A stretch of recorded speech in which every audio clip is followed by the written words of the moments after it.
उड़ीसा में देर रात करीब 1:15 चक्रवाती तूफान दाना का लैंडफॉल। मौसम विभाग के मुताबिक आज जारी रहेगा दाना का कहर। उड़ीसा के तटीय इलाके भद्रक, केंद्रपाड़ा, बालासोर और जगत सिंहपुर में करीब 100 किलोमीटर प्रति घंटे की तेज रफ्तार से चली हवा। कई इलाकों में सड़कों पर गिरे पेड़।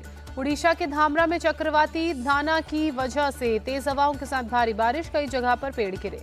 भद्रक में चक्रवाती तूफान दाना का साइड इफेक्ट, बारिश के साथ चली तेज हवाएं। उड़ीसा के मुख्यमंत्री मोहन चरण मांझी ने भुवनेश्वर में कंट्रोल रूम का दौरा किया। चक्रवात दाना को लेकर अधिकारियों से पूरी जानकारी ली।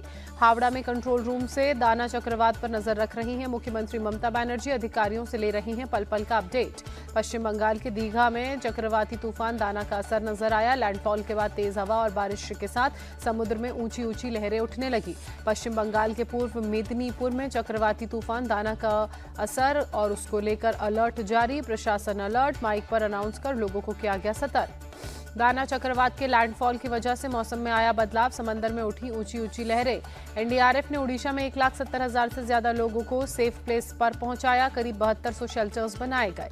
उड़ीसा में एनडीआरएफ की 20 और बंगाल में एनडीआरएफ की 17 टीमों की तैनाती। डीआईजी मोहसिन शाहिदी ने दी जानकारी। महाराष्ट्र विधानसभा चुनाव के लिए महायुति में करीब सभी सीटों पर बनी सहमति। 278 सीटों पर उम्मीदवार हुए तय, सिर्फ 10 सीटों पर फैसला होना बाकी।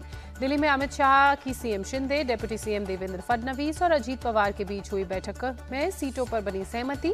फडणवीस ने कहा 10 सीट पर 1-2 दिन में आखिरी फैसला होगा। महाराष्ट्र विधानसभा चुनाव के लिए बीजेपी आज जारी कर सकती है उम्मीदवारों के नाम की दूसरी सूची। अमित शाह के साथ बैठक में नाम हुए फाइनल। अमित शाह ने बैठक में सीएम शिंदे और अजीत पवार को एक साथ चुनाव लड़ने की दी नसीहत। कहा ध्यान रहे महायुति में कोई भी दल चुनाव में किसी बागी को खड़ा न करे।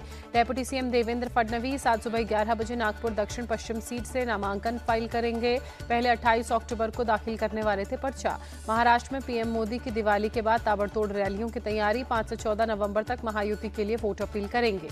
महाराष्ट्र विधानसभा चुनाव के कांग्रेस ने जारी की 48 उम्मीदवारों की सूची। सकोली सीट से नाना पटोले को चुनावी मैदान में उतारा गया। कांग्रेस ने ब्रह्मपुरी से विजय वेडेट्टीवाड़ को और कराड़ साउथ से पृथ्वीराज चौहान को टिकट दिया, जबकि संगमनेर से बाला साहेब थोराट को उम्मीदवार बनाया गया। कांग्रेस ने लातूर ग्रामीण से धीरज विलासराव देशमुख और लातूर शहर से अमित देशमुख को मैदान में उतारा, जबकि चांदीवली से मोहम्मद आरिफ, नसीम खान और मलाड़ वेस्ट से असलम शेख को टिकट दिया गया।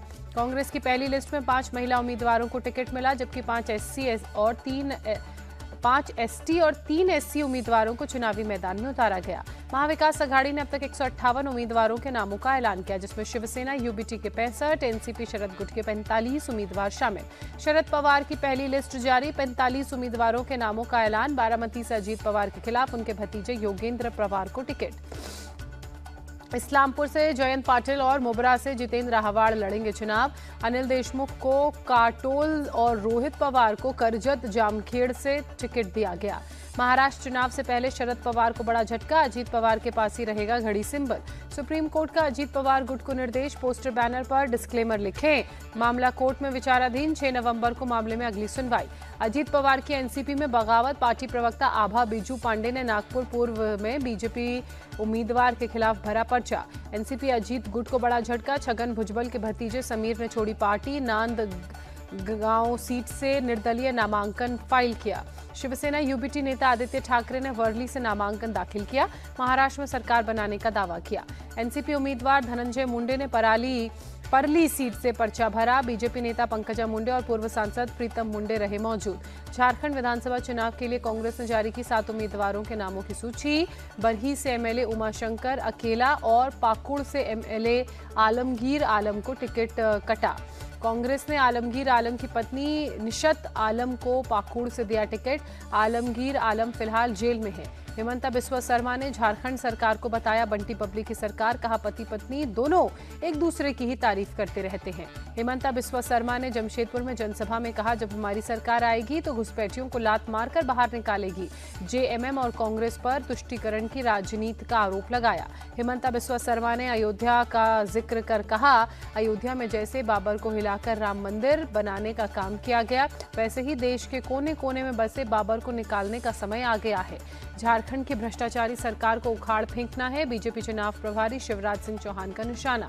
झारखंड में सीट न मिलने से नाराज लेफ्ट ने छोड़ी इंडिया अलायंस का साथ। अब 44 सीटों पर जेएमएम, 31 पर कांग्रेस और 6 पर आरजेडी लड़ेगी चुनाव। परहेट सीट से सीएम हेमंत सोरेन ने भरा पर्चा। कल्पना सोरेन ने गांडेय सीट और महुआ मांझी ने रांची से नॉमिनेशन फाइल किया। यूपी में 9 सीटों पर विधानसभा उपचुनाव के लिए सपा ने आखिरी 2 सीटों पर उम्मीदवार उतारे। गाजियाबाद से सिंह राज जाटव और खैर से चारू कैन को टिकट दिया। यूपी उपचुनाव में उम्मीदवार नहीं उतारेगी कांग्रेस। प्रदेश प्रभारी अविनाश पांडे ने कहा, सपा कैंडिडेट्स का समर्थन करना होगा। यूपी कांग्रेस प्रभारी अविनाश पांडे ने कहा, राष्ट्रहित में त्याग करना पड़ता है। इंडिया अलायंस एकजुट होकर चुनाव लड़ेगा। इंडिया गठबंधन मजबूती से उपचुनाव लड़ेगा। उत्तर प्रदेश कांग्रेस अध्यक्ष अजय राय का बयान। यूपी बीजेपी अध्यक्ष भूपेंद्र सिंह चौधरी का अटैक। कहा, सपा के सामने कांग्रेस का अस्तित्व ही खत्म हो गया है। उत्तर प्रदेश उपचुनाव के लिए उम्मीदवारों का ऐलान। करहल से मुलायम सिंह यादव के दामाद अनुजेश यादव और सीसा माऊ से सुरेश अवस्थी को टिकट। गाजियाबाद से संजीव शर्मा और फूलपुर से दीपक पटेल को टिकट। कटहरी से धर्मराज निषाद को तारा। उत्तर प्रदेश उपचुनाव के लिए बीएसपी ने 8 उम्मीदवारों का ऐलान किया। कटहरी से अमित वर्मा, फूलपुर से जितेंद्र कुमार को टिकट। कर्नाटक के चन्ना पटना से कांग्रेस उम्मीदवार सीपी योगेश ने किया नामांकन। बीजेपी छोड़ कांग्रेस में शामिल हुए। सीपी योगेश्वर भारी मतों से जीतेंगे चुनाव। कर्नाटक के deputy CM DK Shivakumar ने जताया भरोसा। एनडीए ने जेडीएस नेता निखिल कुमारस्वामी को चन्नापटना उपचुनाव के लिए कैंडिडेट बनाया। बीएस येदियुरप्पा ने कहा, जीत हमारी होगी। अकाली दल पंजाब विधानसभा उपचुनाव नहीं लड़ेगा। दलजीत सिंह चीमा ने दी जानकारी। आरजेडी प्रवक्ता शक्ति यादव ने जेडीयू का मतलब जहां दारू अनलिमिटेड बताया। कहा, शराबबंदी के बावजूद घर घर में उपलब्ध है शराब। जेडीयू नेता नीरज कुमार ने पलटवार कर कहा, आरजेडी का मतलब राष्ट्रीय जहरीला दल। जम्मू कश्मीर के गुलमर्ग में सेना के काफिले पर आतंकी हमला। सेना के लिए काम करने वाले 2 मजदूरों की मौत। बोटा पत्थर गुलमर्ग के नागिन पोस्ट इलाके में आतंकी हमला हुआ। सेना के 3 जवान सहित 4 लोग जख्मी। सीएम उमर अब्दुल्ला ने आतंकी हमले की निंदा करते हुए कहा, पिछले कुछ दिनों में जिस तरह से आतंकी हमलों में बढ़ोतरी हुई है वो चिंता की बात है। रूस में आयोजित ब्रिक्स के एक प्रोग्राम में भारत के विदेश मंत्री डॉक्टर एस जयशंकर ने कहा, खत्म संघर्षों की बातचीत से खत्म करने की जरूरत है। विदेश मंत्री डॉक्टर एस जयशंकर का सुझाव, अंतर्राष्ट्रीय कानून का ईमानदारी से पालन करना जरूरी। आतंकवाद पर 0 टॉलरेंस होना चाहिए। एलएसी मामले पर रक्षा मंत्री राजनाथ सिंह ने कहा, जमीनी स्थिति बहाल करने पर सहमति बनी है। रक्षा मंत्री राजनाथ सिंह से जम्मू कश्मीर के सीएम उमर अब्दुल्ला की मुलाकात। प्रदेश की सुरक्षा व्यवस्था समेत कई मुद्दों पर दोनों के बीच बातचीत। तमिलनाडु सीएम ने विदेश मंत्री डॉक्टर एस जयशंकर को खत लिखा, भारतीय मछुआरों को छुड़ाने की अपील की। बलरामपुर में स्वास्थ्यकर्मी की मौत को लेकर थाने में बवाल। लाठी डंडा लेकर भारी संख्या में लोगों ने पुलिस पर हमला किया। बचने के लिए पुलिस के जवानों ने खुद को थाने में बंद किया। हालात पर काबू पाने के लिए पुलिस ने आंसू गैस के गोलों का इस्तेमाल किया। मौके पर जंग जैसी बनी स्थिति। पुलिस पूरे मामले में जांच की बात कह रही है। थाने के वॉशरूम में एनआरएचएम में बतौर चौकीदार काम कर रहे युवक ने फांसी लगाकर की थी आत्महत्या। एक मामले में पूछताछ के लिए युवक को थाने बुलाया गया था। भोपाल में एक निजी इंश्योरेंस कंपनी की महिला मैनेजर की संदिग्ध परिस्थितियों में मौत। पुलिस को जहरीला पदार्थ खाकर सुसाइड का अंदेशा। एफआईआर दर्ज कर मामले की जांच में पुलिस जुटी। किराए के फ्लैट में मिली लाश। रोहतक में दिल्ली की युवती की हत्या कर शव खेत में दबाया। आरोपी की निशानदेही पर खुदाई कर शव बरामद किया गया। करवा चौथ वाले दिन प्रेमी से मिलने गई थी युवती। दिल्ली पुलिस ने 2 आरोपियों को गिरफ्तार किया। ग्रामीणों का आरोप, युवती का प्रेमी मुस्लिम है। लव जिहाद के कारण की हत्या। कर्नाटक के शिवमोगा में एक ट्रैफिक कांस्टेबल को कार के बोनट पर घसीटा गया। पूरी घटना एक राहगीर के मोबाइल में रिकॉर्ड हुई। पुलिस ने मामले में केस दर्ज किया। आरोपी की हुई पहचान, जल्द पकड़ने का किया गया दावा। उत्तराखंड के उत्तरकाशी में मस्जिद हटाने को लेकर विवाद। हिंदू संगठन के बीच और पुलिस के बीच हुई धक्का मुक्की। हिंदू संगठन के लोगों ने ऐलान कर कहा, उत्तरकाशी में बाजार बंद रहेंगे। मस्जिद को लेकर आरटीआई से मिली जानकारी और प्रशासन की तरफ से दी गई जानकारी में है अंतर। अयोध्या में एडीएम कानून व्यवस्था सुरजीत सिंह की संदिग्ध परिस्थितियों में मौत की सही वजह का पता नहीं चला। जानकारी मिलते ही घटनास्थल पर सांसद अवधेश प्रसाद पहुंचे।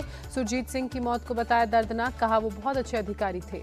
पुणे के पिंपरी चिंचवाड़ में मजदूरों के कैंप में बनी टेम्पररी पानी की टंकी गिरी, 5 मजदूरों की मौत। कर्नाटक के विजयनगर में सरकारी बस हादसे का शिकार हुई, 1 पैसेंजर की मौत, 20 घायल हुए।